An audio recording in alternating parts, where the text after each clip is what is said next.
Hello, John. Welcome to our podcast. Such a pleasure to have you here and chat about the current state of real estate. How are you today? I'm good. I'm good. Good to see you and see you on video. I'm excited for this session. Awesome.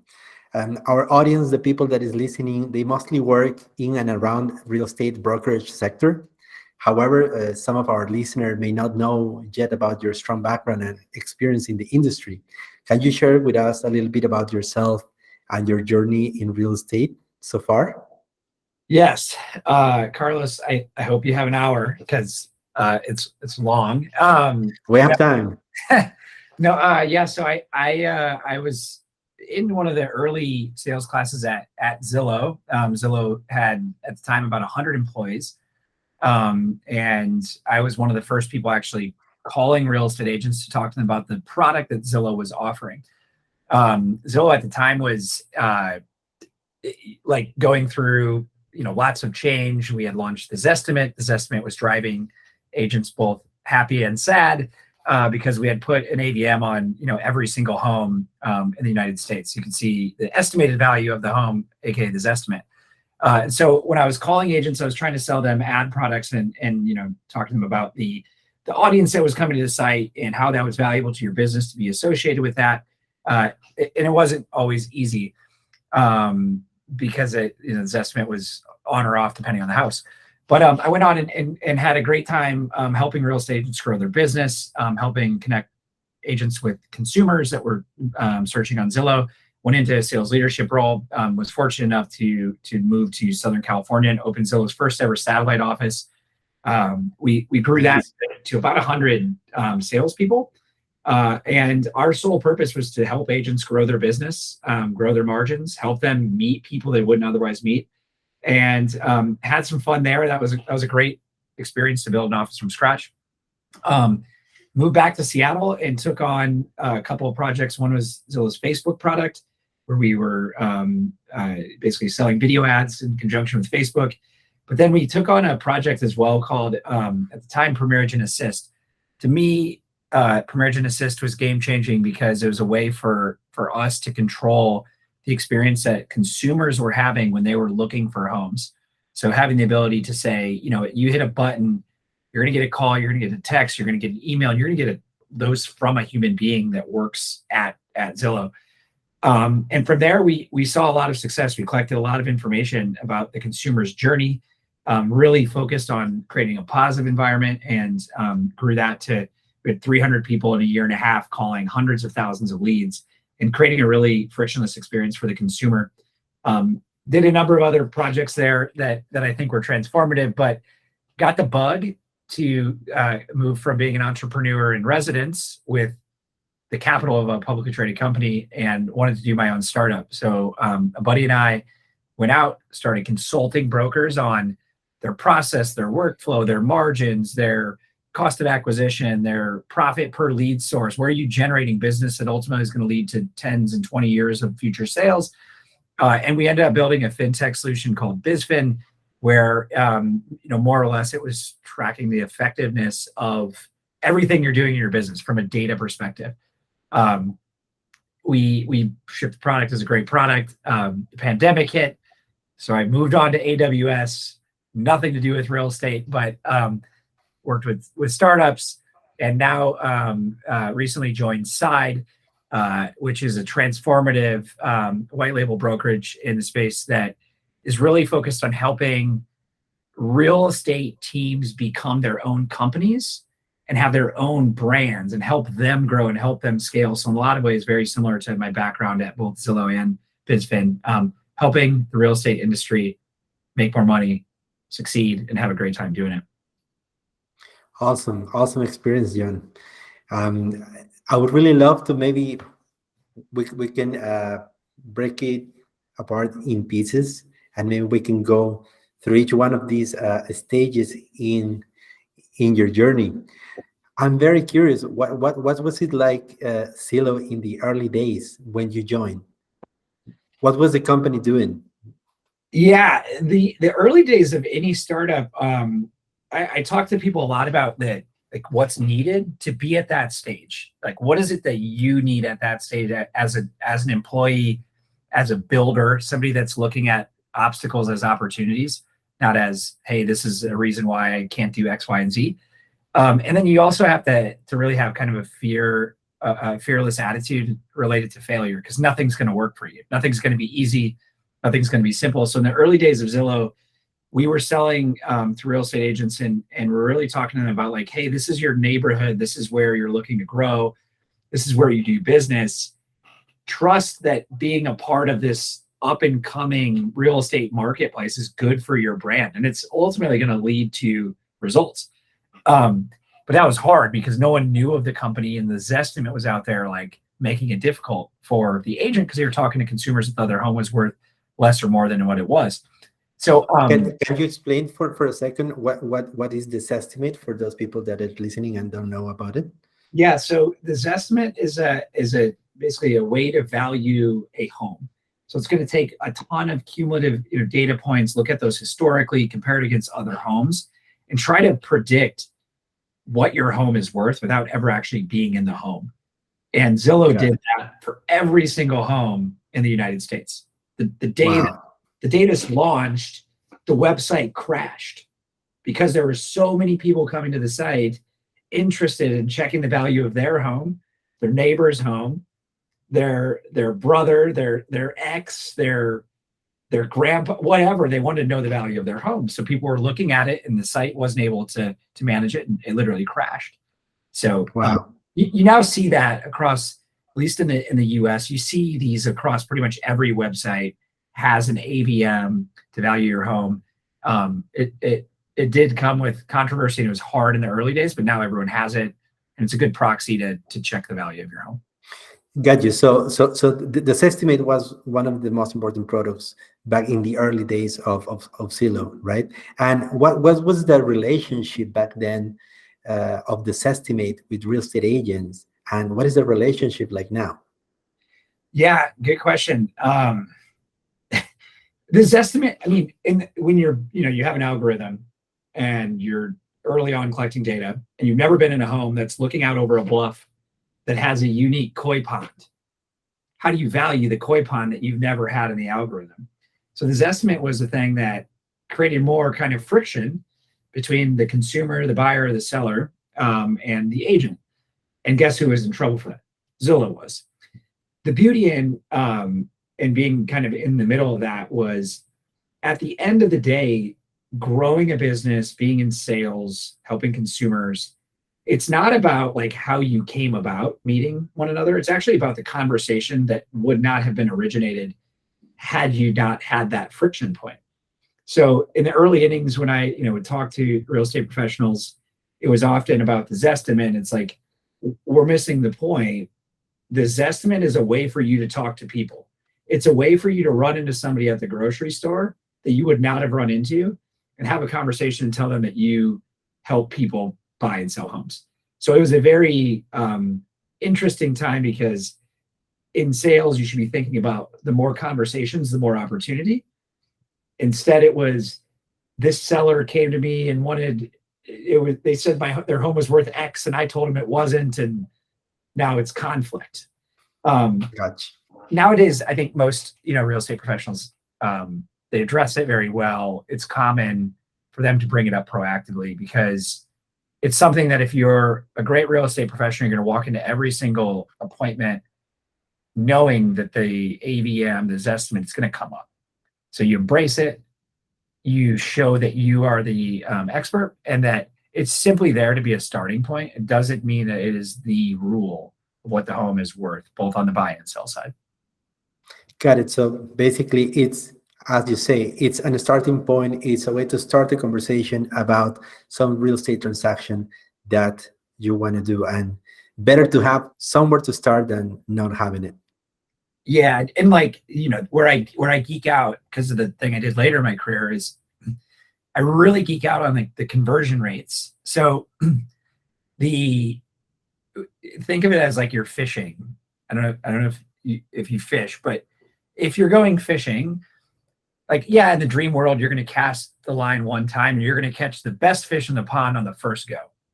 That's a dream scenario. That's path of least resistance. That's fine. But really what you want to be able to do is say, I'm going to like have a feast.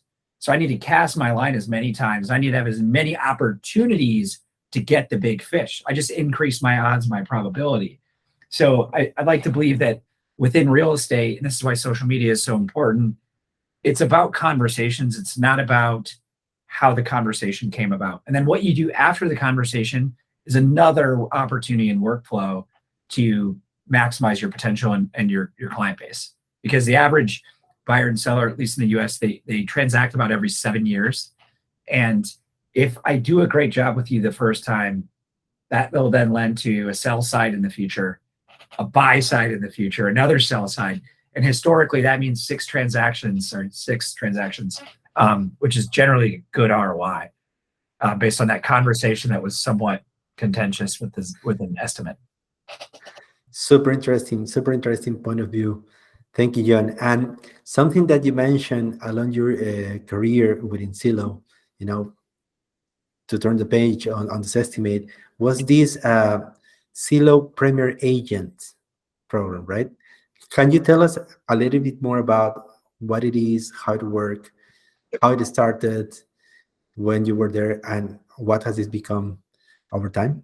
Yeah, it was one of the coolest things I've ever experienced, because when I was moving into a leadership role, as we moved from what was called a showcase ad, which was a banner ad, harder to track, good like billboard on the website.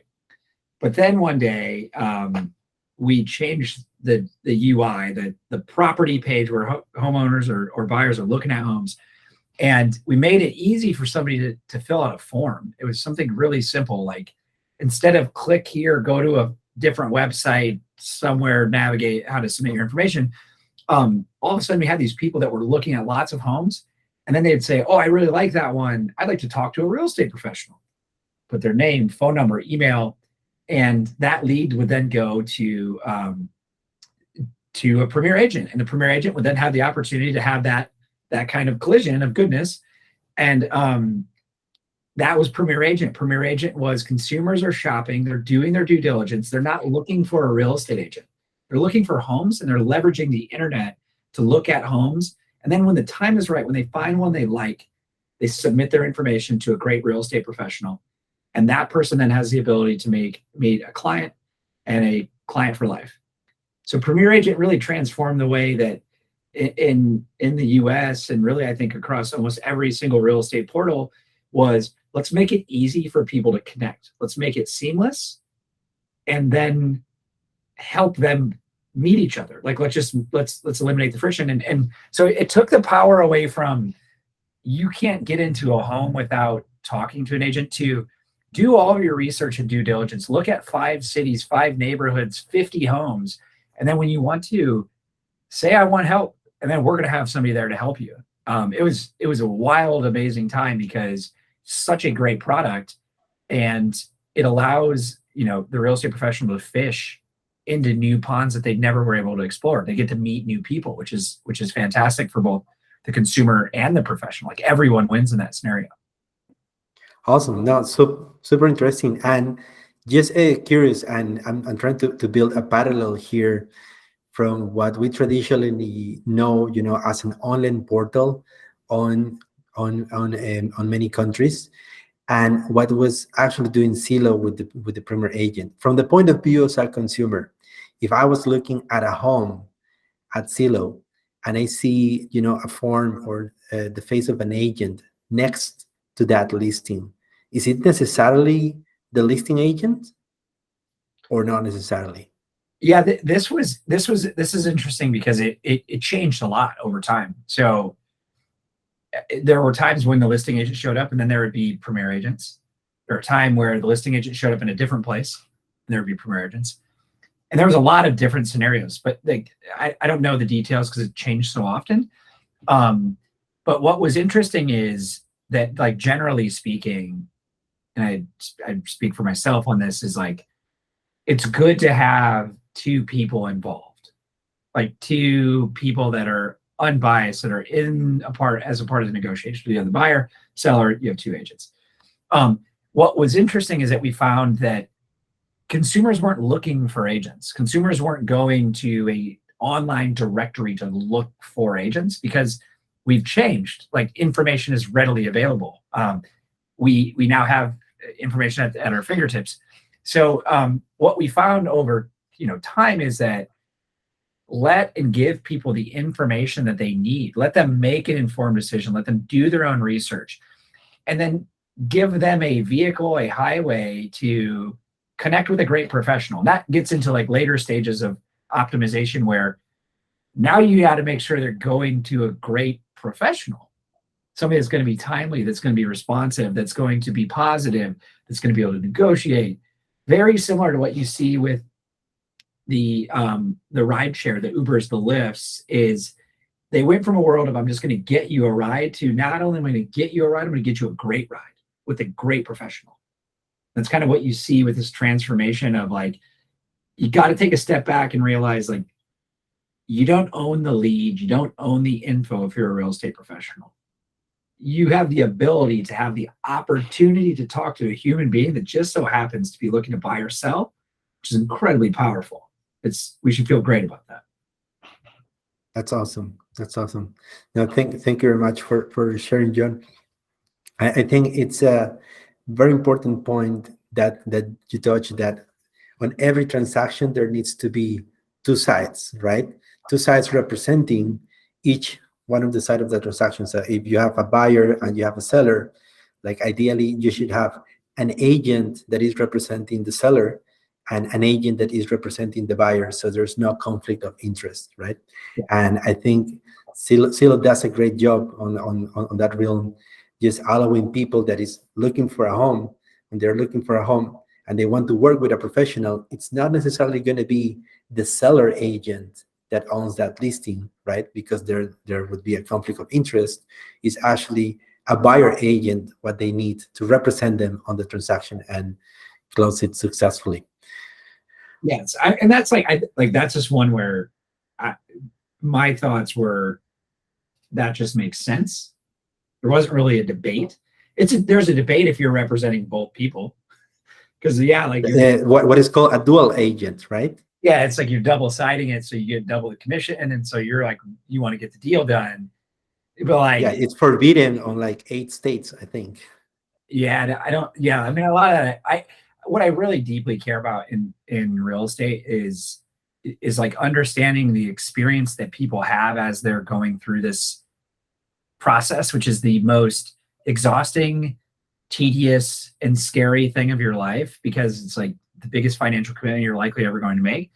And so what I care about is, if my mom or dad is looking for a home, I want to make sure that they have a white glove treatment, 5 stars. They feel good. They can get their questions addressed.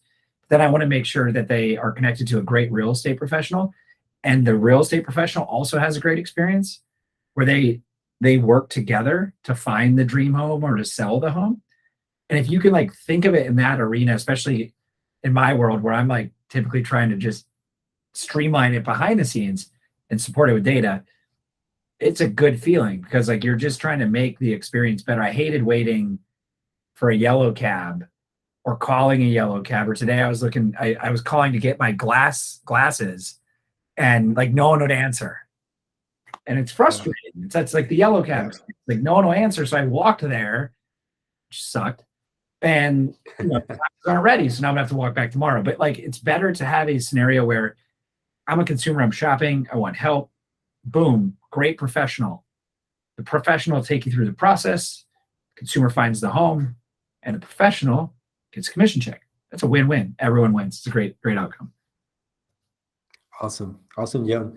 And just moving toward the later years or the later stage that you spent at Zillow, what were you doing? What were some of the latest projects that you were looking at? Yeah. It was fun because it was a time when when you grow up in an environment where the executive team and the vision is so good and strong, and they are educating, you're almost like going through business school in real time, and you're encouraged to like mess up, and you're encouraged to disrupt, and you're encouraged to move quickly. At that point, you have to have a lot of grit because you don't have a lot of things that are there to help you.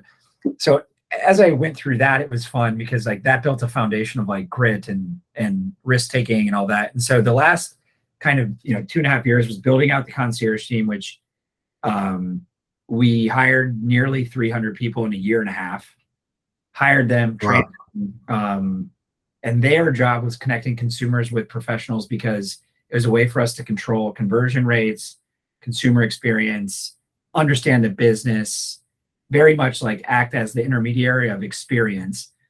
That then led to future state of understanding things that are now called Best of Zillow, but we launched a CSAT program, which was our way of tracking like the effectiveness on all sides and every stage of the funnel. So we could see if the consumer was happy with the outcome. We could see if setting an appointment was better than a live transfer, which a live transfer is always better than a future state. We could track the quality over time of people that made money on the program and people that didn't based on their CSAT rating or their customer satisfaction rating. So we designed that, and we really hacked it together, and that was quite disruptive internally, but it was with all good intent. I think with a startup and with any business, like if your intent is pure, you're doing the work of angels. If your intent is not pure, you're not doing the work of angels, like you're in the wrong place. So we wanted to ensure that the consumer is having a great experience. That would then future lead to what is now called Zillow Flex, or what OpCity does with referral-based model. And really all that is figure out how to like get the leads or the consumer to a professional quickly, figure out how to optimize that where you're not being annoying. And then you want to track the quality of the experience. And then from there, you start to optimize where the best experience is going to be. So if I'm like in the neighborhood and there's 5 hamburger places and there's 3 of them with 5-star experience on Yelp versus a couple with 2-star, I naturally am going to tell people, hey, you should go to 5-star. So we built the CSAT program. We designed the future state of kind of all the, the future of work related to real estate portals. And then I was also simultaneously doing we built the lead conversion center for mortgage. We experimented with converting leads internationally from China, where we were routing leads to our team that was bilingual. At the time, I think we had 14 different languages, and we were testing all of the effectiveness of how to create a world-class experience. And then I also got to work on the iBuying stuff. The iBuying was new. Open Door was growing. OfferPad was there. And we started dabbling in iBuying. And because it was so different than, the traditional selling leads or consumer information, I was tasked with calling agents to help us with the process. And so I worked on that in the early innings. And then I was like, okay, it's time to go build a product. And we built a product and shipped it, which was super cool. Awesome. Last question about Zillow before jumping into that super interesting part where you build your own startups. Back then, do you remember what was the reaction from the industry when Zillow announced that they were going to do an iBuying? I'm curious, especially about real estate agents. Yeah, what was that like? The way I think of this stuff, change is inevitable. The media creates fear mongering. The social media has and gives everyone a platform. From my experience at Zillow, when we were doing things with the best intent. So iBuying was a way to say, look, you need to move quickly. We'll help you out. We'll give you a fair offer and we'll help you out. But the industry historically, when we shifted from share of voice to impressions, which is just percentage to page views, that was wild. When we invested tens of millions of dollars in marketing to drive up traffic, which then ingests more leads.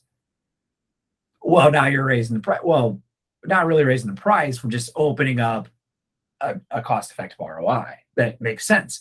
And in every scenario, you want every party to win. And this is like one of the biggest things I took away from my early days of Zillow that's changed the way I've thought about business my whole life. Not changed, it really shaped, which is if you're focused on your consumer first, and consumer is just like, it translates to different styles of business, but consumer, agent, Zillow was at the bottom. We are the last thing that mattered.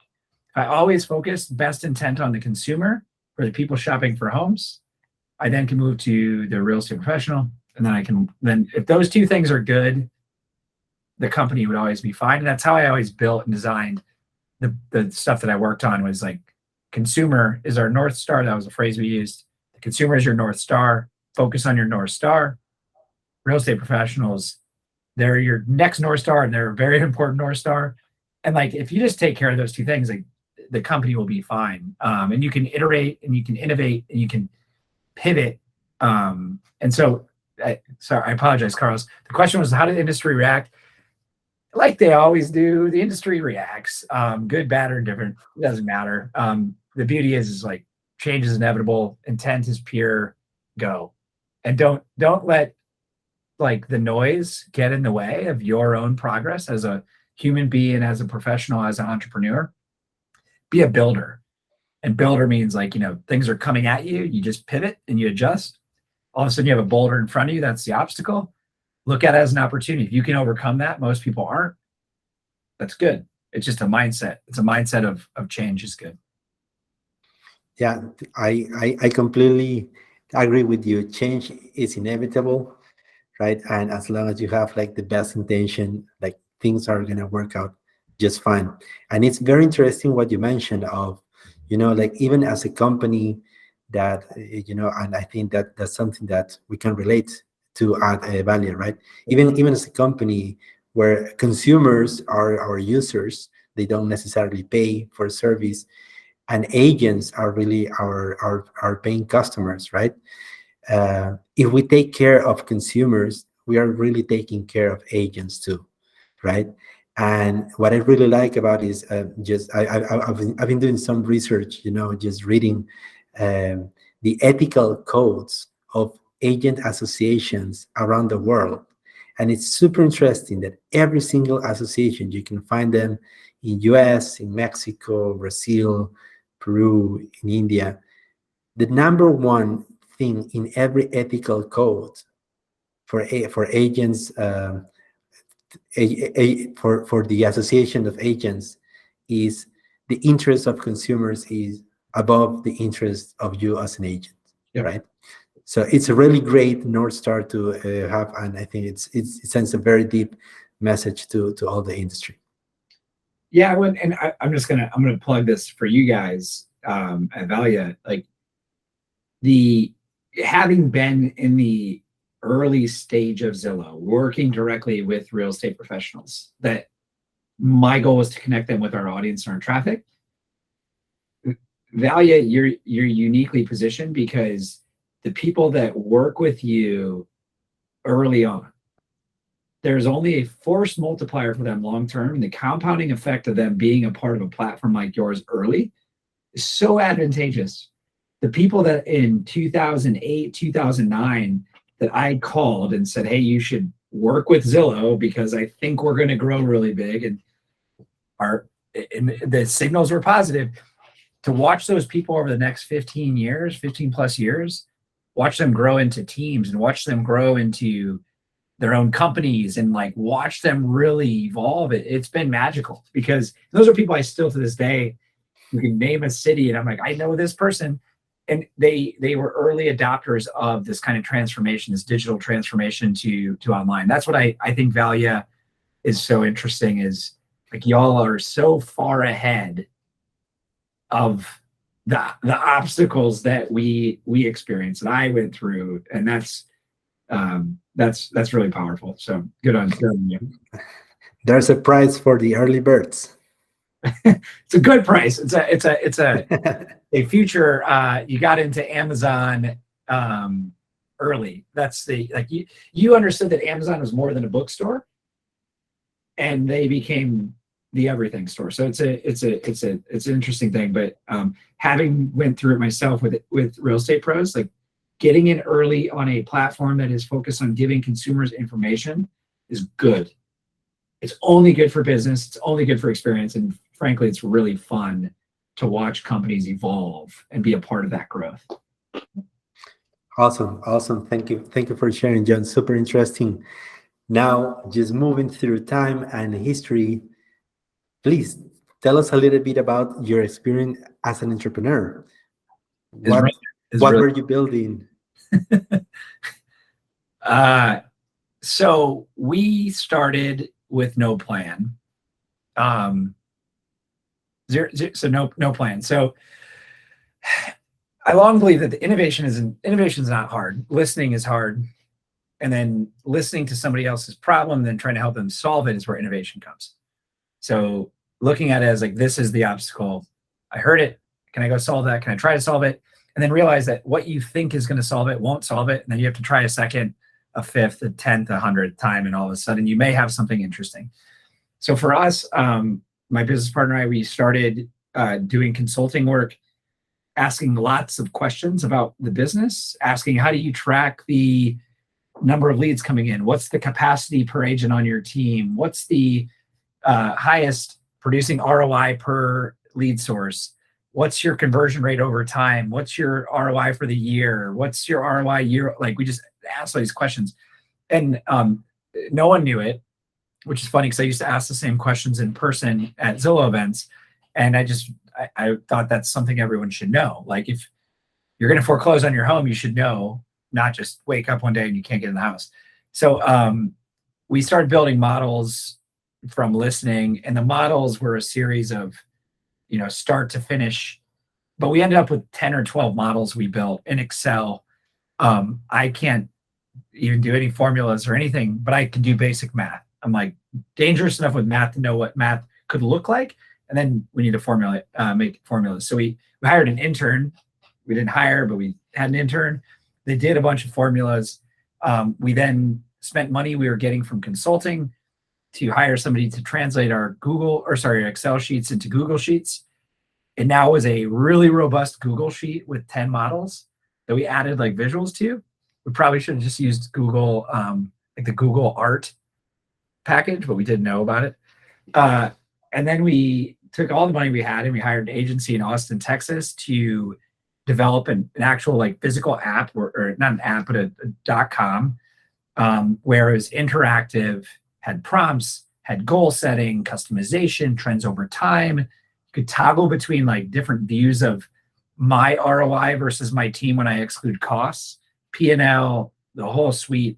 And we did it. We had people using it, but we never got over the stage, which is a very tough stage in real estate, which is, how do you automate the data exchange across transaction data, lead source data, MLS data, accounting data? It's all disjointed. So we were manually doing this and setting it up with people. And the result was good. The result was like, whoa, this is powerful stuff. You know where to spend your money, where not to spend your money. We even had written recommendations that we wrote based on scenarios, like, if you do this, then this will happen. It was really cool, but you need a lot of money to figure out the data exchange component. And then that little pesky pandemic hit, and it made things more difficult. But overall, the startup experience is like, it's worth doing. It's hard. I typically am doing a startup within any company because you're trying to make things better. But the startup was fun. It was fun. We love whiteboarding and designing and like coming up with a future state and then running through every wall to try to overcome it. And that's what BizFin was. It was really mirrored after Wealthfront or Personal Capital or any of the fintech solutions that basically tell you like where you're wasting money in life, or where you're making money, or how to forecast retirement, or how to plan for life events like kids or cars or houses. We were trying to do that for the real estate professional with the goal to turn that into really an application for small business owners to like run their P&L and run their strategy without having to hire somebody to do it all. Amazing. If there's one thing that you can recommend to people that is exploring the entrepreneurial path from your experience, what would that be? Oh, wow, Carlos. I mean, the biggest thing is like, when you go into it and you start off, know that the likelihood of a acquisition or going public or any of that is very, very low. So you need to just manage your expectations. That's like step one. Step two is, if it's not the hardest work you've ever done, then you're probably not doing it right. Like you're not giving it your all. You got to go all out all the time. And you got to run. You got to run through barriers. You got to level set in data and foundational elements, but you got to run fast.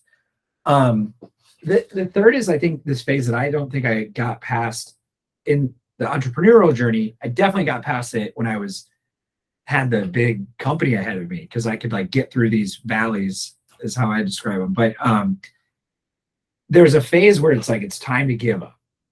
And there's a phase where you're either going to bounce through it or you're not. I can say flat out that with BizFin, didn't get past that phase.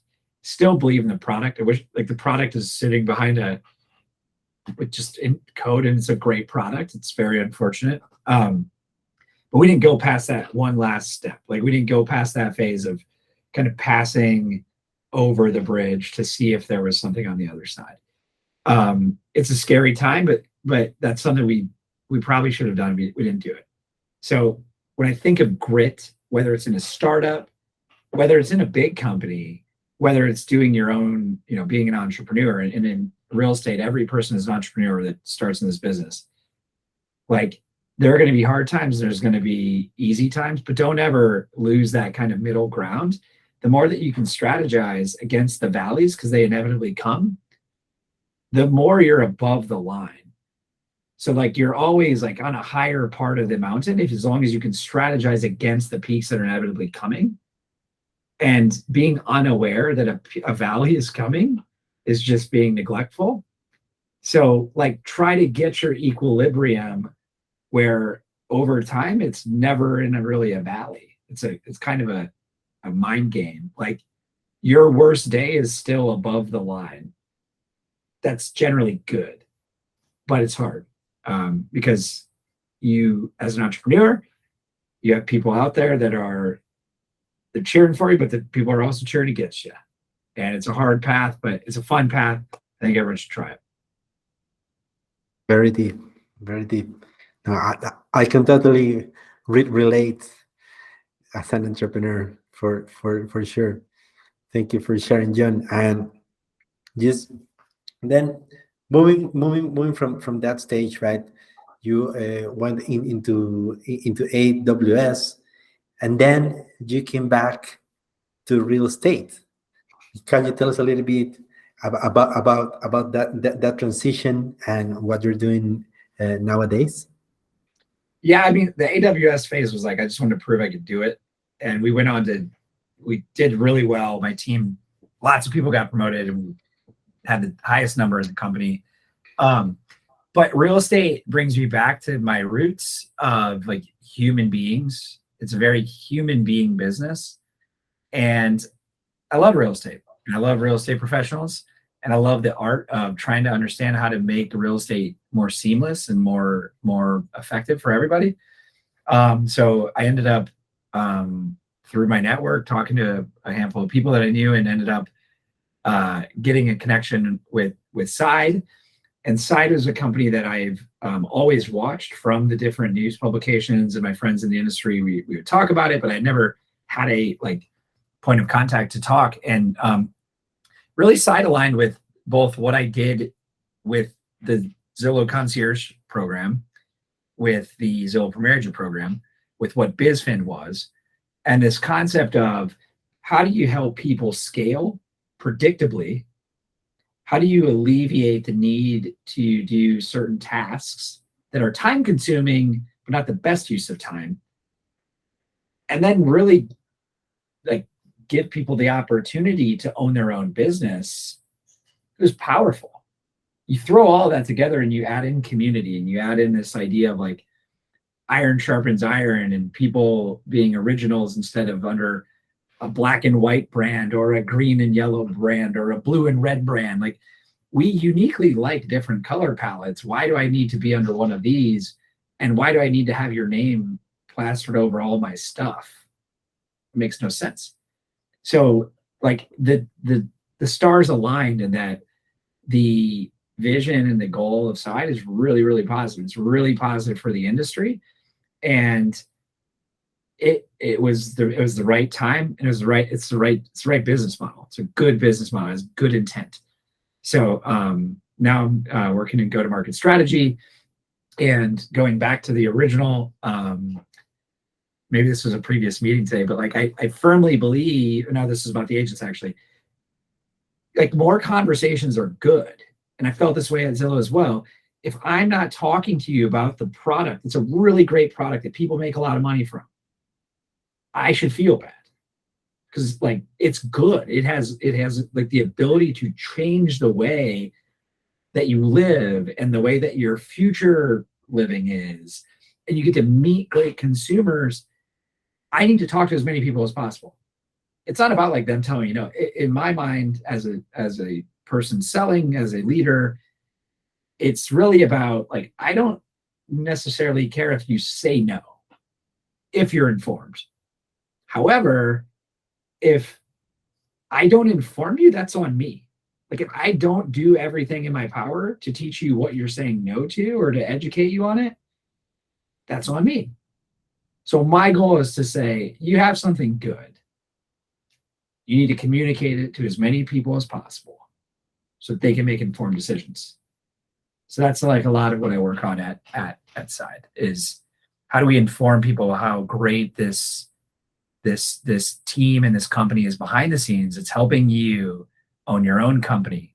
That's going to help you be more efficient. It's going to create predictable growth. It's going to help you recruit and retain agents on your team. That's powerful stuff. And that's why I'm there. Sharing services and products that are worth sharing and worth spreading the word around. Yeah, it just definitely makes the world a better place. Well, with and I said this to you and the team the other day, was, look, like Valia, you have consumers coming to the site. Like, they're coming to the site and they're real human beings looking to buy or sell a home. There's no like way around it. And the beauty in this model is that it's not if, it's just when. So from what I've seen, like the average consumer submitting a piece of information online is like 57 days to transact. So you have somebody that's looking to buy or sell a home, and that's good. Now, if that person can't talk to a great real estate professional, that's bad. So you have to have the marketplace work where consumers looking to do some form of transaction are connecting not only with real estate professionals, but with great real estate professionals. And you can do that like as much as you want, and it's a good thing. You're matching shoppers with a person. Think of it as like you go into a store, like we don't go into retail stores anymore, but if you go into a retail store and you go in, you're looking for help and there's no one to help you, it's super frustrating because you're like, what the hell? I'm in here to buy some stuff and I can't get anyone to help me. The great marketplaces of the world pair the person shopping with the person that can help them, and does that in a streamlined way that is with the right intent. And that is just goodness. No one can argue how good that match is. That's why Valia, I'm like, connect them all, connect everybody. It's a good thing. Awesome, Jon. You know, it's super interesting what you share that Side is doing. You know, it's a company that I also follow a lot, and like see as a role model for all the value that they are creating for real estate agents. But for those listening to us that are not familiar with it, how would you summarize in a nutshell the value proposition that side gives to agents? Yeah. So what Shopify does for business owners, that's what Side's doing for real estate. So the belief is that the future of real estate is in boutique businesses everywhere that own their own brand, that it's their business. And then behind the scenes, you have a number of different resources that are helping you grow, scale, and operationalize your business. So aside is predictable growth, it's time savings, it's community, it's home ownership, or not home ownership, company ownership, and then also like helping with like recruitment, helping you find new people to join your team that you then can mentor and teach in their careers. So if I'm a Shopify owner, say I'm in Toronto, Canada, I make the best blueberry muffins. I might make the best blueberry muffins, but that doesn't mean I'm actually an accountant. I know how to build a website. I know how to do distribution. I know how to do Facebook ads. No, I don't know how to do any of that. I make great blueberry muffins. However, I can plug into Shopify. Shopify is going to do a lot of that stuff for me, make my life easier, and that's where the business relationship is. That's really what we do. Is we're focused on like go sell homes, talk to customers, be out in the field. Let us help you with a lot of this other stuff behind the scenes. Generally speaking, when you think about time in the day, you have 24 hours, you have 60 minutes in an hour. There's only a certain finite amount of seconds, and how you are efficient with that time is up to you. So if you can take certain things that off your plate and you could be talking to a prospect, talking to a customer, that's better than you writing out a letter, or you trying to write HTML code on a WordPress site. It's not a good use of time. Like the whole game, to circle back on all this discussion, is can you talk to as many people as possible? If you talk to as many people as possible, there's ways to become more effective and efficient with that process. And the reality is you just get better over time, but then there's people that can help you convert more and all that stuff. But the more people you talk to, the better off it is. So Side, we're trying to say, talk to as many people as you can and let us help behind the scenes. And we don't need the consumer to know that we're there. You won't see us anywhere. We're just operating in the shadows. Awesome. This is closely related to what you were saying at the beginning, right? Real estate is a business of conversations. The more conversations, the better.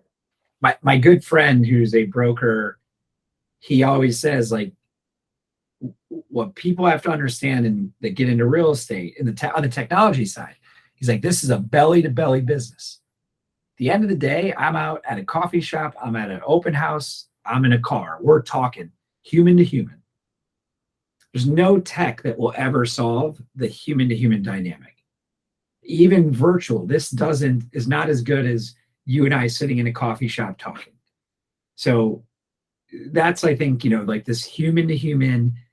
If I could have 100 conversations a week with a potential buyer or seller, and it's not potential buyer or seller that's going to buy or sell within the next 60 days, potential buyer or seller that's going to do something in the next 3 years, it's a good investment. And I was at an event recently in real estate and was talking to this agent. He sells, I think he said he's a 45 million, or he's on pace for 45 million all by himself. And he said, I just talk to everybody. I talk to everybody about real estate. When I talk to them, they then send their friends, even if I haven't met them. It's another conversation. The more conversations I have, the more likely I'm going to build a client base. But then where it gets so beautiful is when you have that client base coming in, the future stuff comes as a result of providing good service. So you're baking in your future growth just from there. So more conversations with new people, do a great job, and things work very well. Yeah, that's super interesting. And it's really great that you mentioned, because we at Valia, we actually have some numbers to back that up. We do study. with real estate agents every year. And one of the questions that I really like the most is, what was the major source of clients during their last year? And at the top two, year after year, it's not the Facebook ads, it's not the WhatsApp groups, it's not, like the sign that you put out there, is referrals, number one, and past clients, Yes. number two. The most powerful chart that we had on at BizFin to track everything was ROI by lead source. And I can't ever forget about this. The 2/3 of the business for all these people using the software, 2/3 of the business was sphere of influence, referral, past clients. So network and past clients. 1/3 of the business was buying leads. But we remember that buying a lead that I sell a home to next time is going to be a past client. So there's there's a drag over positive effect. And what was wild was it was something like 95% of the expenses were on the leads. But if you and then the more sophisticated you go with this, you realize that I can break even on the first transaction if that means I'm going to get a second, third, fourth, and fifth transaction, because historically the purchase price or the sale price is going to go up over time. So I know people that just buy leads to get the first transaction to break even because they know that that's going to get them a second, third, fourth, and fifth sale. And then that doesn't even take into account indirectly the referrals you get from that. So it's, how am I plugging into that pot and then locking it off so no one else can actually go into it? The compounding effect of client acquisition is really good. It's a highly profitable business if your mindset is on the data and the kind of future state of setting up future transactions. Awesome. Great, Jon. We are getting close to the end of this show. So I would love to ask you 3 questions that we're asking to all our guests. So yeah, feel free to take your time. We can do ping pong, but here's the number 1. All right. Jon, you have talked to hundreds, if not thousands of agents, right? What does your experience tells you that separates the successful real estate agents from the rest? Oh man, yeah. Okay, 1, positive attitude. With anything in life, positive attitude, half full, not half empty. 1, real estate's a tough business. The paychecks come as transactions do. There's different market conditions, but when the market is bad, the ones that are investing in their business succeed, and they have they create a future kind of growth path because they're investing when everyone else is scared. So when people are hiding behind the rock, the positive person is figuring out how to take advantage. So positive attitude, kind of all over the board. 2 and 3 are selfish because I think this is just always important. Track your numbers. If you don't know your numbers, you don't know your business. If you don't track the numbers, find somebody that will, and understand that that's where your margin goes. That's where your income goes. And it tells you everything you need to know. The numbers tell you everything. It's always a kind of find someone or some tool. Or some tool. That does. Number 3, understand this kind of move to frictionless experience. We all want to create an environment that is simple with less steps. And so as you're thinking about the interaction with a consumer, think about all the steps to make it seamless and more simpler. Seamless doesn't mean build software that's going to do title, escrow, mortgage, and all that. Everyone talks about that. It's really, no one's it's just tough. But think about the experience you have with a person. Try to make that as seamless as possible, and understand that each friction point creates an opportunity for there to be leakage. The 4th is you're the professional. This is your industry. You're in charge of what the brand is and what it is that you're doing, your ability to negotiate and to present the best and to stage the home and do all these great things. Like, be the best professional in the industry and compare yourself to the best professional in the industry, and then strive to be that. Like, attitude, numbers, workflow, best professional. I don't think it's rocket science. I actually think that's part of the beauty of being an entrepreneur, is just be on, and go. And when people say slow down, don't, just go. Like, don't let don't create a headwind that doesn't need to be a headwind. There's more naysayers. Awesome. There's more naysayers than there are people that are willing to just sprint. Awesome. Love it. So the positive attitude, track your numbers, make things simpler, seamless, and be a professional. Yep. Spot on. Awesome. Awesome, Jon. Next question. What are some of the biggest changes or trends that you have seen in the industry during the last 12 months? Yeah, I don't think so. I don't think that this is I think there's been uncertainty. So the market went up, and so more homes were selling at higher price points. Great. But what you saw was this influx of, power buying, iBuying, what really is just like flexible ways to buy to try to increase somebody's likelihood they're going to accept your offer through creative financing. All that has been around in some way, shape, or form. It's doing all these things. The trend that I still believe, and I've been saying this for 2 or 3 years, is the role of the real estate agent is evolving, or it's going to evolve because of all the optionality. So consumers, buyers and sellers, expect optionality, and they want choices. And when you have all these choices, the role of the professional changes, because you have to be able to explain the different choices and the options that they have. So I think that the role long-term with the new generation of buyers and sellers that are starting to buy and sell is, these are people that are app-based, data-driven. They have buttons they can hit for optimization. It's the Robinhood crowd that can automate a bunch of stuff and do fractional investing. I think that the role of the real estate professional is slowly changing into a world of being a financial advisor of sorts, where you have to be able to educate people and be really thoughtful around the value in home ownership and the compounding effect of home ownership, and what it means to diverse your investments from home ownership to the stock market to X, Y, and Z. So I think that the role, the best people long-term are going to be those that they own their own business. They understand the financial impact and influence of what it means to own a home and what it does for you, what the leverage it does, what some of the leverage doesn't do.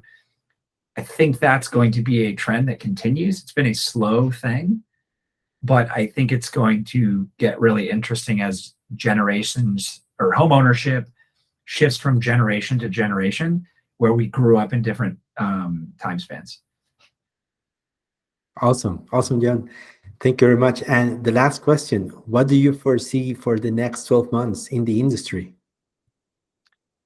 I was always taught to not worry about competitors. I was taught not to fear monger. At the end of the day, what I've seen in the 15 plus years I've been in this space is great professionals continue to be great and do perfectly well. Agents that aren't as great, they don't. And so going back to the attitude, track your numbers, workflow, and professionalism, that's the next 12 months. And that's the only thing that anyone controls. We don't control what the industry does. We control what we do every single day, which is show up, talk to lots of people, have a great attitude, and help them buy and sell homes. And that's really the singular focus in real estate. It's like, do that. The rest, it's all in the peripheral. No economic thing or nothing going on outside is going to stop you from showing the buyer that home that they want and helping them get into the home. And if I'm focused on that, I'm fine. I'm good. Have as many conversations as you can. Yes. My fiance is like, don't stop talking, but yes. Awesome. It's been a pleasure, Jon. Thank you very much again for your time. And we really look forward to have you again sometime in the near future. Carlos, thank you so much. It was great to connect. Awesome. Cheers. Cheers. All right.